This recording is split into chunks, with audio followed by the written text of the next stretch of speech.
इस महाग्रंथ को, महासागर को कोई नाप नहीं सकता, लेकिन बाबा साहब के 3 मूल मंत्र भी, जिसको हम रोजाना बोलते हैं, रोजाना स्मरण करते हैं, अगर ईमानदारी से हमने बाबा साहब के 3 मूल मंत्रों को अपने दिल में, मन में बसा लिया। बाबा साहब ने पहला कहा है, शिक्षित बनो, संगठित रहो, संघर्ष करो। अगर मेरे भाइयों बहनों, अगर वाकई ईमानदारी से हमने 3 मूल मंत्रों को अपने दिल में उतार लिया, तो आज और आने वाला कल हमेशा हमेशा आपका होगा, आपका होगा, आपका होगा, कोई आपको रोक नहीं पाएगा।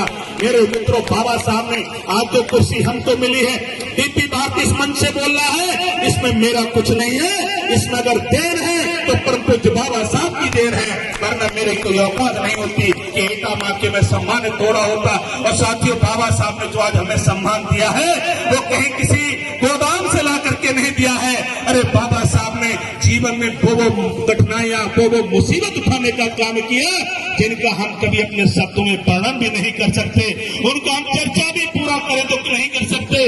इस धरती पर, भारत की धरती पर, मैं तो कहता हूं विश्व के अंदर इतना बड़ा जुर्म शायद ही कहीं नहीं हुआ होगा कि इंसान को पानी पीने से भी रोका जाता हो। इतने बड़े अत्याचार इस मानव जाति पर शायद ही पूरी दुनिया में कहीं नहीं होंगे कि वहां पर इंसान को पानी पीने से रोका गया हो। लेकिन भारत की धरती पर जिस तालाब के अंदर कुत्ता पानी पी सकता था, जिस तालाब के अंदर चील कौवे पानी पी सकते थे, मेरे मित्रों से इंसान को पानी पीने का अधिकार नहीं होता था। अगर आज वो व्यक्ति, आज वो इंसान अपने घर के अंदर फ्रिज का पानी पीता है, डिस्लरी का पानी पीता है, जब डीपी भारती फ्रिज का, डिस्लरी का पानी पीता है, तो उसमें मुझे बाबा साहब की तस्वीर दिखाई देती है कि धन्य है बाबा साहब, आपने कहां पहुंचा दिया है। बाबा साहब ने पानी पिलाने को भी लठ खाए थे, उनका सर फोड़ दिया गया था। बाबा साहब ने 1 नहीं, 2 नहीं, 3 नहीं, 4 अपने बेटों की कुर्बानी दिया है। माता रमाबाई चिट्ठी लिख करके कहती थी कि साहब मना, मुझे क्षमा कर देना, मैंने बहुत मजदूरी, बहुत बर्तन मांजे, लेकिन इतने पैसे नहीं जुटा पाए कि अपने बेटे रमेश को बचा लेती, अपने बेटे के लधर का इलाज करा पाती, अपने बेटे राजरतन का इलाज करा पाती, अपनी बेटी हिंदू का इलाज करा पाती। साहब क्षमा करना, मैं अपने बच्चों को नहीं बचा पाई हूँ। तब बाबा साहब सोचते हैं कि शायद अम्बेडकर तू अपने परिवार का हत्यारा हो गया है, तुझे जाकर अपने बेटों की चिंता करना चाहिए। बाबा साहब का मन बदलना लगता है।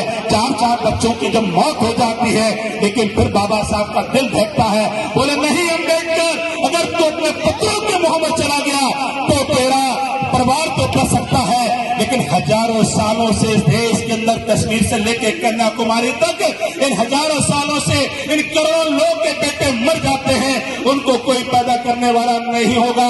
तब बाबा साहब ने कहा मरने दे अपने बेटों को, बचा ले भारत के बेटों के लिए। मित्रों, ऐसे बाबा साहब ने आज हमें लाने का काम किया है। इन कुर्बानियों को व्यर्थ नहीं जाने देना है, इन बलिदानों को व्यर्थ नहीं जाने देना है। बाबा साहब के एक रास्ते को अपना करके हमें आने वाले कल को आगे बढ़ाना है। अभी संविधान की जो पुस्तक दी है, यही संविधान ही मेरे मित्रों हमारा असली ग्रंथ है, यही हमारी असली ताकत है, यही हमारी जान है।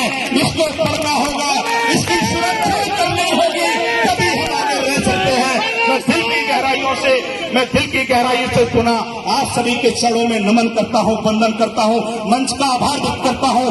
आयोजक समिति के लिए कोट शुभकामनाएं बधाई देता हूं। मेरे मित्रों, आपने बहुत सुंदर कार्य किया है, बहुत अच्छा आयोजन किया है। नित्य इसको आगे बढ़ाते रहिए, समाज को जोड़ते रहिए, अलगाव की बात खत्म हो जाए, बाबा साहब का संगठन बढ़ता रहना चाहिए। पुनः दिल की गहराई से बहुत बहुत बधाई। जय भीम, जय भारत। बाबा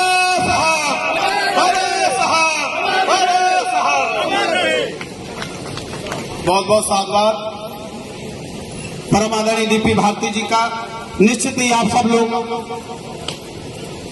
एक तरह से आपके इन ओजस्वी विचारों को सुनकर निश्चित ही सदन में बैठे हुए सभी लोगों का मन विभोर हुआ और एक पल के लिए आपने उनको भावुक भी करने का कार्य किया, एक तरह से पूरी तरह से आपने झकझोरने का कार्य किया।